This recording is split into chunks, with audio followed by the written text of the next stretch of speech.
नमस्कार, KP news 24/7 में आपका स्वागत है। मैं अश्विनी आपके साथ। आइए एक नजर डालते हैं आज की सुर्खियों पर। बीदर शहर की रामपुरे कॉलोनी में गुरुदत्त ध्यान मंदिर में भरजारी कोलाटा और विभिन्न पात्रों का प्रदर्शन। बीजेपी सांसदों को किसानों के लिए केंद्र से राहत दिलवानी चाहिए, सीएम सिद्धरामैया। दिल्ली की जहरीली हवा दिमाग पर कैसे डाल रही असर, एनजीटी ने कहा जांच होनी चाहिए।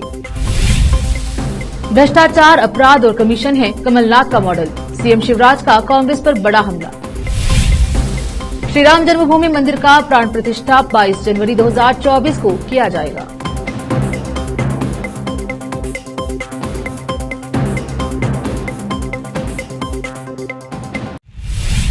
देखते हैं समाचार विस्तार से। गुरुदत्त ध्यान मंदिर में पूज्य गुरुदत्ता गुरुजी की 73वीं जयंती के अवसर पर कई योग सत्संगियों द्वारा कोलाटा प्रदर्शन किया गया, जबकि सत्संगियों ने विभिन्न वेशों में अत्यंत मनोरंजक प्रदर्शन कर लोगों को मंत्रमुग्ध कर दिया।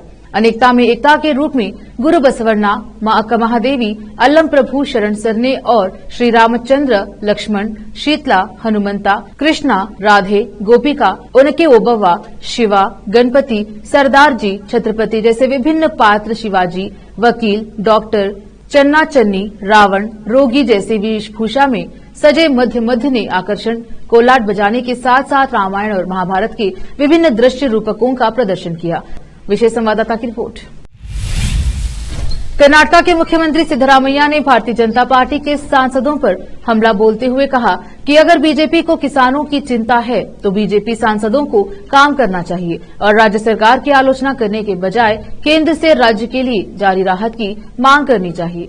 सिद्धरामैया कोप्पल में मीडिया से बात कर रहे थे। मीडिया के सवाल के जवाब देते हुए उन्होंने कहा कि सूखा राहत राशि जारी करने में देरी के लिए केंद्र पर सवाल उठाया और कहा कि सरकार ने 17,900 करोड़ रुपए की सूखा राहत के लिए अनुरोध प्रस्तुत किया है, लेकिन केंद्र सरकार न देकर कर्नाटक के प्रति सौतेला व्यवहार दिखा रही है। राज्य के मंत्रियों से मिलने और नरेगा योजना के तहत लगभग 600 करोड़ की मजदूरी जारी नहीं करने का समय। बेलगावी और 840 गांवों को महाराष्ट्र में विलय करने के लिए कार्यवाही नहीं करने पर शिवसेना यूबीटी कार्यकर्ताओं ने महाराष्ट्र और केंद्र सरकार के खिलाफ नारे लगाए। शिवसेना उद्धव ठाकरे गुट के कम से कम 50 कार्यकर्ताओं को कोल्हापुर जिले में रोक दिया गया, जब वे बेलगावी जिले में एक महाराष्ट्र समर्थक संगठन द्वारा आयोजित ब्लैक डे कार्यक्रम में भाग लेने के लिए निपनी सीमा से कर्नाटक में प्रवेश करने का प्रयास कर रहे थे। अधिकारियों ने कहा। बेलगावी के पुलिस अधीक्षक भीमाशंकर गुल्डे ने कहा, निपानी पुलिस ने कर्नाटक में कोगनोली चेकपोस्ट के ठीक बाहर बेलगावी जाने वाले श्रमिकों को रोक दिया और उन्हें कोल्हापुर पुलिस को सौंप दिया। देश की राजधानी दिल्ली इन दिनों प्रदूषण के चलते त्राही त्राही कर रही है। स्कूल बंद हो चुके हैं और कई गतिविधियों पर रोक लगा दी गई है। दिल्ली मेट्रो भी अतिरिक्त चक्कर लगाकर प्रदूषण से निपटने में मदद करने की कोशिश कर रही है। ऐसे में नेशनल ग्रीन ट्रिब्यूनल यानी कि एनजीटी ने कहा है कि दिल्ली में हवा की गुणवत्ता में गिरावट के मनोवैज्ञानिक पहलू की जांच करने की जरूरत है। एनजीटी ने दिल्ली के प्रदूषण को लेकर केंद्रीय पर्यावरण, वन और जलवायु परिवर्तन मंत्रालय सहित विभिन्न सरकारी अधिकारियों और एम्स के निदेशक से जवाब मांगा है। एनजीटी के अध्यक्ष जस्टिस प्रकाश श्रीवास्तव ने कहा कि मानव शरीर के विभिन्न अंगों, विशेष रूप से मस्तिष्क और भावनात्मक और मनोवैज्ञानिक पहलुओं को प्रभावित करने वाले वायु प्रदूषकों के प्रतिकूल प्रभावों को नियंत्रित करने के लिए पर्याप्त उपायों की जरूरत है। जस्टिस सुधीर अग्रवाल और विशेषज्ञ सदस्य ए सेंथिलवेल की एनजीटी बेंच ने कहा कि न्यायाधिकरण ने पहले 20 अक्टूबर की एक मीडिया रिपोर्ट के आधार पर दिल्ली में वायु प्रदूषण का मुद्दा उठाया था। हालांकि इसने बताया कि संबंधित विशिष्ट मुद्दा मस्तिष्क सहित शरीर के विभिन्न अंगों पर प्रभाव की अलग से जांच करने की जरूरत है। मध्य प्रदेश में चुनावी सीजन का खुमार चढ़ चुका है। कांग्रेस और भाजपा राज्य की सत्ता पर काबिज होने के लिए सभी कोशिशें कर रही हैं। दोनों दलों के नेताओं के बीच बयानबाजी भी जमकर हो रही है। इसी बीच राज्य के मुख्यमंत्री शिवराज सिंह चौहान ने पूर्व मुख्यमंत्री और कांग्रेस नेता कमलनाथ पर कड़ा निशाना साधा है। उन्होंने कमलनाथ मॉडल को लेकर कांग्रेस पर कई बड़े आरोप लगाए हैं। मुख्यमंत्री शिवराज सिंह चौहान ने गुरुवार को एक रैली में कांग्रेस पर निशाना साधते हुए कहा कि वह कहते रहे कि कमलनाथ मॉडल आएगा। कमलनाथ मॉडल है क्या? सीएम शिवराज ने आगे कहा कि कमलनाथ मॉडल भ्रष्टाचार, अपराध और कमीशन का एक मॉडल है। सीएम चौहान ने आगे कहा, लोगों के सामने ये भी दावा किया कि अगर कांग्रेस राज्य में सत्ता में आई तो उनकी सरकार की लाडली बहना योजना अस्तित्व में नहीं रहेगी। सीएम शिवराज ने रैली में कहा कि कमलनाथ सरकार ने अपने कार्यालय के दौरान बैगा, धारिया और सहरिया आदिवासियों को 1000 रुपए की मासिक सहायता सहित कल्याणकारी योजनाओं को बंद करके पाक किया था। उन्होंने कहा कि भाजपा की सरकार लाडली बहना योजना के तहत सहायता को धीरे धीरे बढ़ाकर 3000 रुपए करेगी।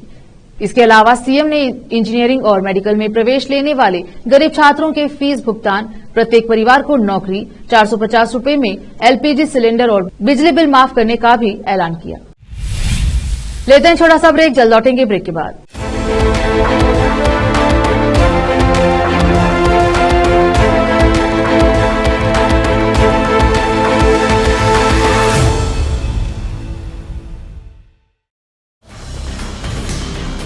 हिंदुस्तान के हर कोने में हम हैं मौजूद। 24 घंटे हालात पर गहरी नजर, खबरों से जुड़े चुपते सवालात, और आपको दिखाता है धार्मिक, सामाजिक, राजनीतिक, लोकल और इंटरनेशनल न्यूज की सबसे बेहतर कवरेज, जो आपको रखती है हर पल बाखबर। देश और दुनिया भर की खबर के लिए देखते रहें केपी न्यूज 24/7।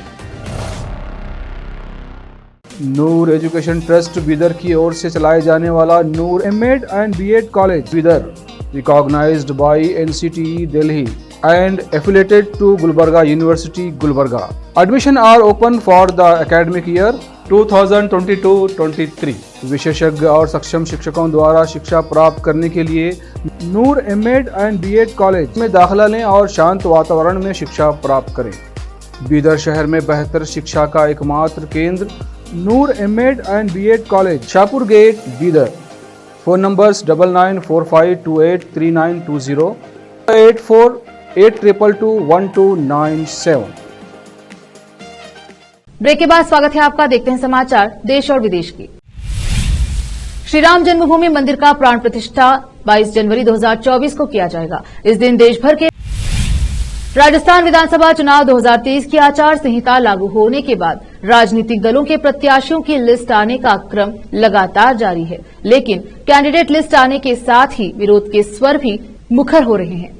खबर है कि चित्तौड़गढ़ में जिला मुख्यालय की चित्तौड़गढ़ विधानसभा सीट पर कांग्रेस ने पूर्व विधायक सुरेंद्र सिंह जड़ावत का टिकट काटकर अन्य व्यक्ति को दे दिया। ये जानकारी जैसे ही सामने आई तो वहां के कांग्रेस पदाधिकारियों के इस्तीफा देने का क्रम शुरू हो गया। सोशल मीडिया पर बड़ी संख्या में कांग्रेस के इस्तीफे शेयर होने की जानकारी जब सामने आई तो कांग्रेस के जिला अध्यक्ष भैरूलाल चौधरी ने बताया कि उन्हें कांग्रेस के 930 इस्तीफा प्राप्त होने की जानकारी मिली है। इसके अतिरिक्त कांग्रेस प्रत्याशी कपासन शंकर लाल बेरवा के नामांकन में व्यस्त होने के कारण इससे अधिक की जानकारी उन्हें नहीं है। जिला अध्यक्ष चौधरी ने बताया कि कांग्रेस के चित्तौड़गढ़ के विधानसभा क्षेत्र में पदाधिकारियों ने अपने पदों से और कई लोगों ने कांग्रेस की प्राथमिक सदस्यता से इस्तीफा दिया है। हालांकि किसी भी जनप्रतिनिधि द्वारा अपने पद से इस्तीफा नहीं दिया गया।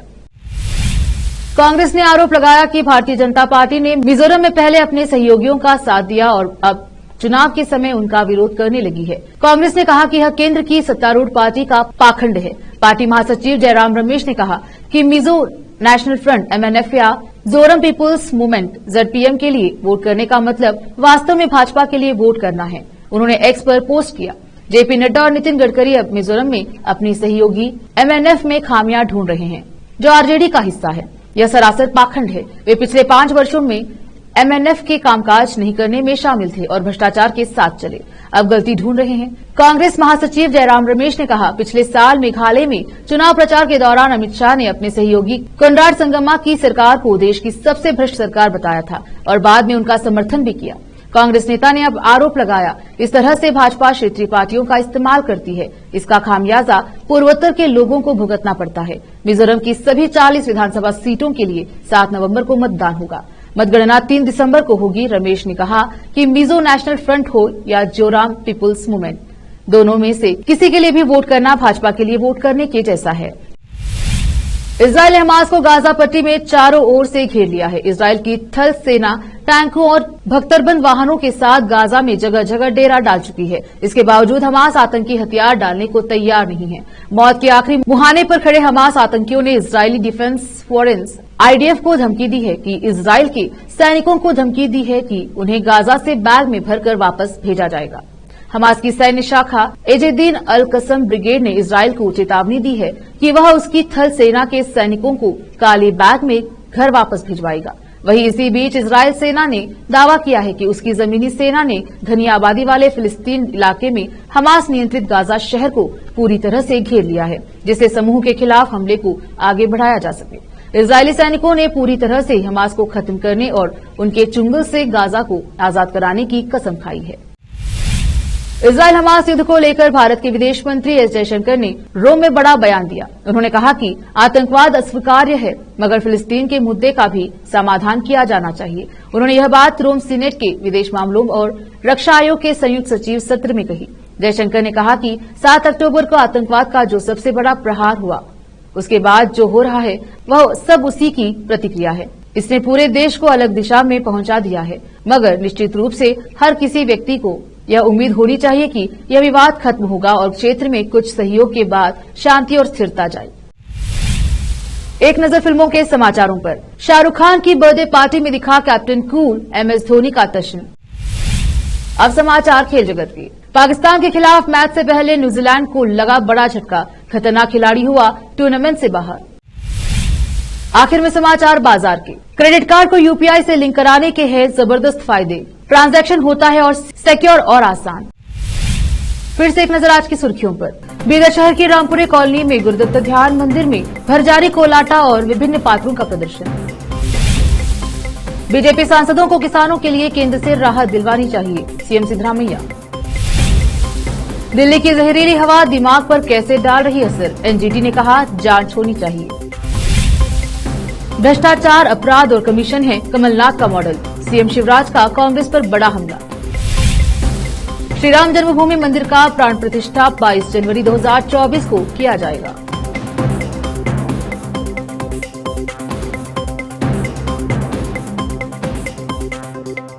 केपी न्यूज के बुलेटिन में आज इतना ही। देखते रहिए केपी न्यूज 24/7। धन्यवाद।